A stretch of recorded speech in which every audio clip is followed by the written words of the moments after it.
Welcome to the Campus Energy and Sustainability Podcast.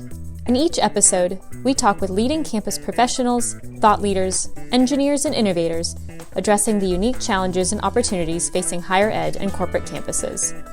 Our discussions will range from energy conservation and efficiency to planning and finance, from building science to social science, from energy systems to food systems. We hope you're ready to learn, share, and ultimately accelerate your institution towards solutions. I'm Kaia Findlay, the production assistant for the Campus Energy and Sustainability Podcast. And I think women have a hard time stating what they want sometimes, and it's okay to ask for something. It's okay to identify what your personal goals are and to make them known so that others can help materialize that path. This episode is the third in our series, Changing the Climate for Women, a 4-part series on women's experiences in the sustainability and engineering fields. My guest for this episode is Krista Murphy, a principal at Affiliated Engineers Incorporated in San Francisco. You'll hear Krista and I discuss how to prevent women from dropping out of engineering mid-career, the significance of language, and other topics relating to leadership, mentorship, communication, and gender in the workplace. We hope you enjoy this conversation with Krista Murphy. Well, Krista, thank you so much for coming on to the podcast today. I'm really looking forward to our conversation. Thanks for having me. To start off, would you be able to tell me who you are and what you do? I'm Krista Murphy. I work at Affiliated Engineers. I'm an electrical engineer, and I'm a principal in the firm. I lead our San Francisco office, which is an office of about 60 people, and I'm part of AEI's executive team. We've got 700 people nationally and a small group of us that are guiding some of the firm's efforts on a national level. I was an architectural engineering student at the University of Kansas, and I was interested in civil engineering and architecture, but neither one of those paths were exactly fitting the bill for me. When I found architectural engineering, it seemed like the exact combination of right brain and left brain activity. And so I studied a lot of lighting design in college, and then eventually moved to California and got a sense of the workplace and realized that my skill set was more toward the project management side of this field than any kind of lighting design. And I got my license in electrical engineering, started working on power systems design for buildings and moving toward project management, client management, and eventually office management. Excellent. I was talking to a friend recently who went to an event at North Carolina State University, and they made an announcement that it was so exciting that 30% of the engineering department were women. And she said, wow, that's great, but that's still only 30%. So with that in mind, how has gender played a role in your career, your schooling, and your experiences in engineering? Well, I think by the numbers, I've certainly always been part of a minority. There were 18 of us in my graduating college class, and 3 of us were female. I am now in a mechanical engineering and piping consulting firm that is 17% technical staff as female engineers. And I generally have tried to avoid the topic, to be honest. I don't think of myself as a female engineer. I try to be a really good engineer, and that served me pretty well for the beginning of my career. I was much more sensitive about my age than I was of my gender. And as I moved through my career, I've realized that there are a lot more people that are more aware of my gender than I originally realized, and that sometimes there's a responsibility that comes along with that. I guess that's the thought that I've been having the past couple of years, that this isn't a topic that should be avoided, but it should be celebrated and discussed in some fashion, because while 95% of my experiences have been really good, there's always that 5% of the difficulties that those that are minorities in their field have to struggle with. And it's important to not carry those. Mm-hmm. Can you tell me about a moment that you realized you had that responsibility to think about and talk about gender? I think that one of my toughest situations was only a few years ago on a job site where I was the sole representative of my firm dealing with a difficult conversation about a problem that came up on a job site. And I was in a construction trailer, probably with 15 people, general contractors, project managers, subcontractors. And I was in a pretty heated debate over a technical situation that had occurred. And I thought that I was holding my own pretty well. And I was just deep into the conversation with two particular people at the table when someone at the far end of the table just completely unexpectedly stops the conversation and says, whoa, whoa, whoa, let's not get too upset with the only woman in the room. And it stopped me in my tracks. I was completely derailed from my conversation. My jaw was on the floor. I looked over. I did not need that interruption. I did not want that interruption. I didn't think that his comment had anything to do with the conversation at play. It was the first time that I was truly struggling with the situation months after the fact, that I didn't handle it more appropriately in the moment. I carried it with me for a while. I talked about it with a lot of other people. I was asking, what would you have done in that situation? Like, normally I can recover, but man, I'm embarrassed. I couldn't recover. I didn't have anything to say. How do you deal with that in the moment? Because it really took the rest of my day out of context and made the meeting far less successful than it would have been otherwise. And it wasn't until I was in a women's leadership discussion, like a gathering here in San Francisco months later, where we were asked to deal with the question, have you ever had a moment where you wish that you would have handled something differently, or what would you have done differently in an uncomfortable moment? And I threw this situation out there for the group to deal with, and there was silence for a while, like, wow, yeah, that really sucks, and I don't know what I would have done. And finally, a friend of mine, Marianne O'Brien at Smith Group, who's just this amazing architect, an amazing woman, amazing friend, says, Krista, I've got it. She said, Krista, next time that happens, say, hey, if this conversation is making you uncomfortable, you're more than welcome to get up and leave the room until it's over. And there was just laughter all around. And I realized that there's just a lot of importance to being prepared for awkward situations, that we would all be more successful if we were just a little prepared for what might go down and how we could respond, and leaning on each other for dealing with those situations is helpful, and trying to come up with solutions on our own isn't always possible. Yeah, and looking back on that situation, what do you do differently to tackle these uncomfortable situations in future scenarios? I think it's just generally an issue of responding in time.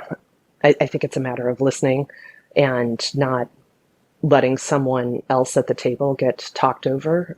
I think there's issues of just inviting other people to a conversation when they're being quiet at the table.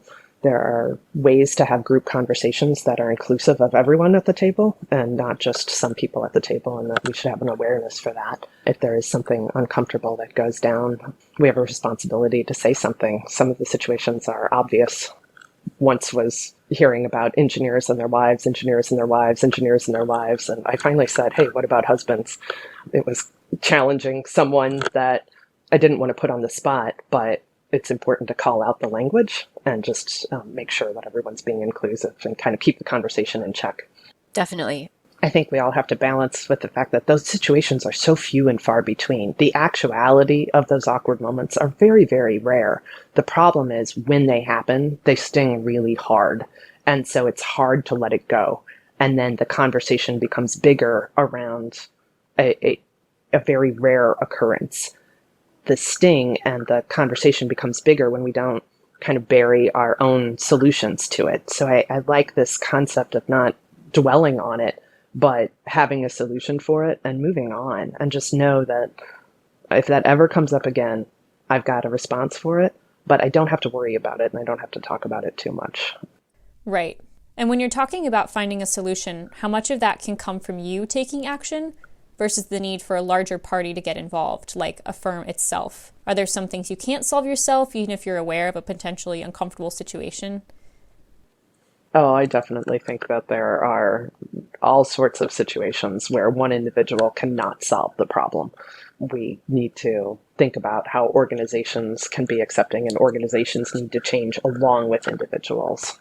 There are plenty of anecdotal stories either way where, okay, an individual may need to change, but in other situations, an organization needs to be more aware. I think there's a lot to be said about implicit bias training and just encouraging everyone to watch their language and think about how to be as accepting as possible of multiple races, multiple genders, multiple religions, and our own implicit biases are prevalent with every individual. To say that you don't have a bias is just not very accepting of reality.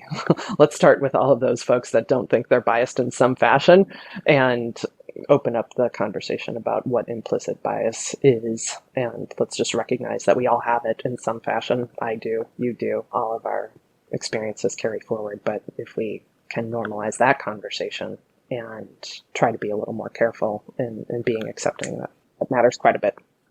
Mm-hmm. How do you think you find enough power within yourself to find a solution and step forward? Like, how do you find the ability to make change happen even when it's beyond your personal control?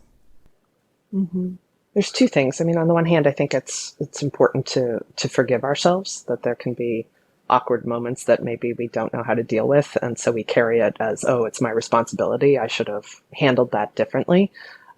We need to forgive ourselves to realize that, okay, this conversation is much bigger than me, or the problem is stemming from someone else. I know that I did what I could in that moment. So allowing ourselves to not carry the weight of all of it, that's one thing. But then the responsibility and the courage to speak up and not just let that situation be in the past. But if it really was awkward, wrong, or uncomfortable, say something, do something about it.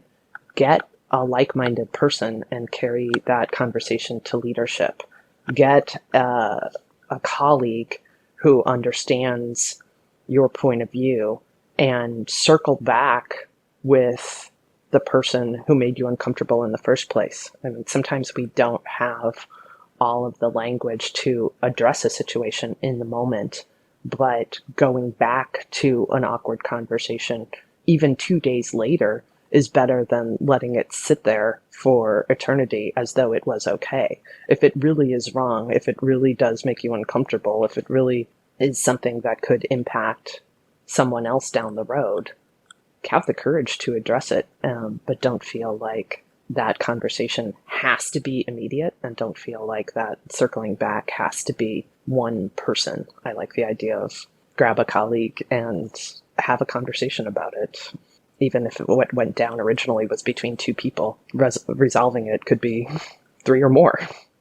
Yeah, definitely.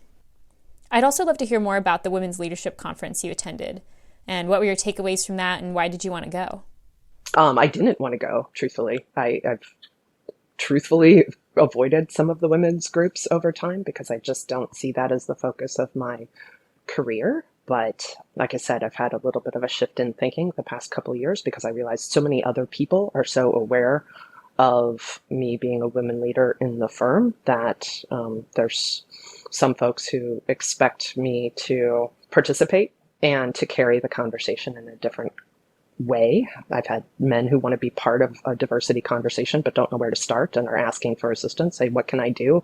I think that we have an opportunity here. So I've been surprised by some of those questions. And I think there's certainly a younger generation that's like, hey, you're a female engineer in this firm. What are you doing as a leader to open the diversity and equity conversation?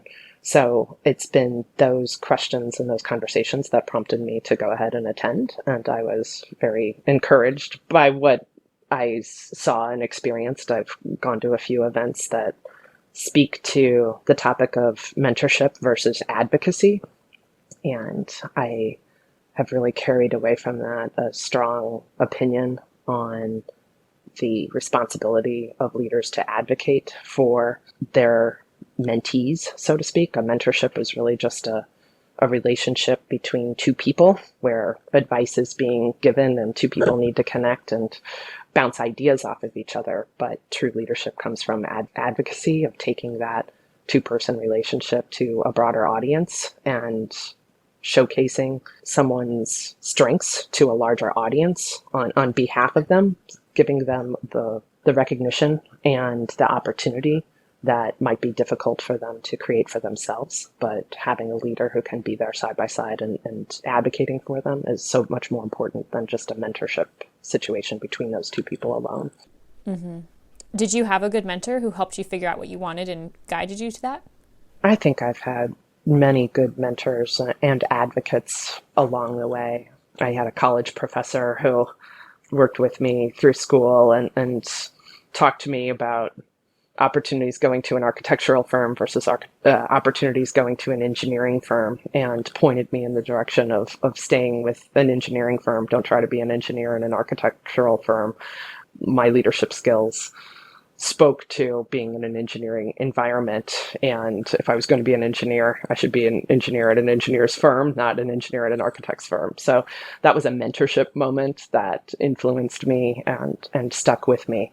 But as I got into the office environment, it was the advocates that really made a difference. Not those that were just giving me advice, but those that were sharing my strengths with a larger group that helped advance me throughout my career. And in particular, I have a partner right now who's done nothing but show me the ropes in terms of some of office operations and my own leadership strengths and weaknesses, and encouraged me to see myself not just in the next 2 years, but in the next 10 years, and encouraged a larger national audience for me to allow me to essentially step into his shoes. And it just would not have been as smooth if he hadn't advocated for me and taken our conversation to a bigger audience. Excellent. Yeah, and how can practicing advocacy beyond mentorship help women in particular? And I think women have a hard time stating what they want sometimes, and it's okay to ask for something. It's okay to identify what your personal goals are and to make them known so that others can help materialize that path. I think that there are a number of women that struggle to know exactly what their strengths are or what they would like to see out of their career. And by dialoguing in a mentorship situation, but carrying it into advocacy, to advocate for someone and to have an opportunity at a more national level or a more regional level is important, because there is a nuance there between how men might go about that conversation and how women might go about that conversation. Not in every case, but in some cases, there are some females who could use a little bit of support along the way to carry their voices a little bit more loudly, a little bit more definitively, and to a larger audience. Yeah, that is a good thought. I also wanted to talk about how, as a woman and a leader in your field, you've observed communication and what your thoughts are on that. I've read a book, which is a pretty dated book at this point, but when I was in my 20s, I read a book called Hardball for Women, and it pointed out to me so many trends that I saw in terms of women making statements in the form of a question, with the voice going up at the end of a sentence and not communicating in a definitive and assertive way. I watched the language of the believes and the thinks and the feels, where instead of more definitive statements of typically I see this, I recommend that, instead of I think this and I feel that, or I believe this. There was just a lot of language in the book that pointed out to me that women are much more tentative in their conversation, and it would be good to have a communication style that was more direct. And there certainly was an element of the sports analogy and the team analogy. I grew up as a dancer. I did not grow up playing team sports, so some of the team lingo and the importance of the team lingo was lost on me. But as I observed it and paid attention, I realized that that was definitely a difference between just casual conversation with the men I was working with and the women that I was working with, and that it would not be such a bad thing to speak in terms of a team and how winning is not a bad thing, but we need to move towards success as a group. And so I just had like these nuances and in my communication style that I was able to shift and observe over time, and even point out to others as I've watched some women present over the years, there's just been little trends that you can talk about on the side, perhaps with someone, where they don't even realize that they're making statements in the form of a question. But if someone could just point that out to them, it really brings some attention to communication style and can influence how someone's perceived going forward. Did it take you a long time to shift your own speech and work on your communication? I would say it probably took me a very long time to shift my changes in speech. I think I'm still working on that constantly. Volume is a very hard thing for me. I naturally do not like to speak very loudly in front of a group, and I am constantly called out on that to this day, that my voice is just too soft and that I need to speak up. So I think we all have strengths and weaknesses, and we need to continue to be aware of it. I was a coach for a little while for my girls softball teams, and there was nothing like a bunch of kids that made me have to be loud. So sometimes just putting myself in an uncomfortable situation. Here I am, I wasn't the sports player, as I said. I was more of a dancer, and now I'm coaching a bunch of girls who need me to speak up and yell at them at times. Really made me challenge myself on something that I knew in the workplace I needed to work on. Not that I need to yell at everyone, but I certainly needed to speak up, and I was told that over and over and over again. So I've tried to put myself in situations that help me do that. And are you worried about admitting weaknesses, like needing to speak louder as a woman in the workplace? I try to be a pretty transparent person. It doesn't faze me to say that I have all sorts of things that I'm working on. Volume in my speech is one, and there are plenty of other opportunities for me to improve. I think that the more we can share those, the better we can make change. I joke about the volume topic in our office Toastmasters meeting. So I have a lot of colleagues who know that they can give me the signal, thumbs up, like talk louder, or they'll compliment me after a meeting when they could hear every word that I said.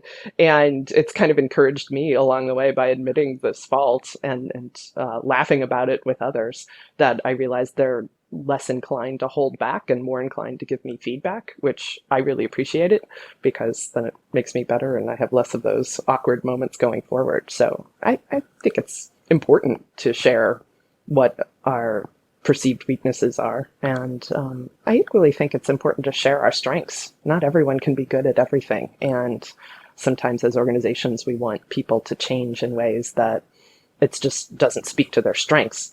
So I think that pointing out strengths of other people and say, you're particularly good at organizing the high-level discussion, or you're particularly good at diving deep into a technical topic, or you're particularly good at graphics, and we could use your participation in a wider array of projects in how you demonstrate technical concepts graphically.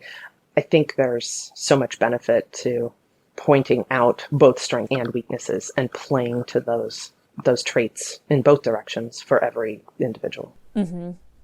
And as a final question, I'm curious how you think conversations about gender can improve broader goals of advocacy and equality in the work field. We all benefit from having some balanced workplaces, and the numbers that I stated at the beginning of this call just really speak to the fact that we're not balanced yet.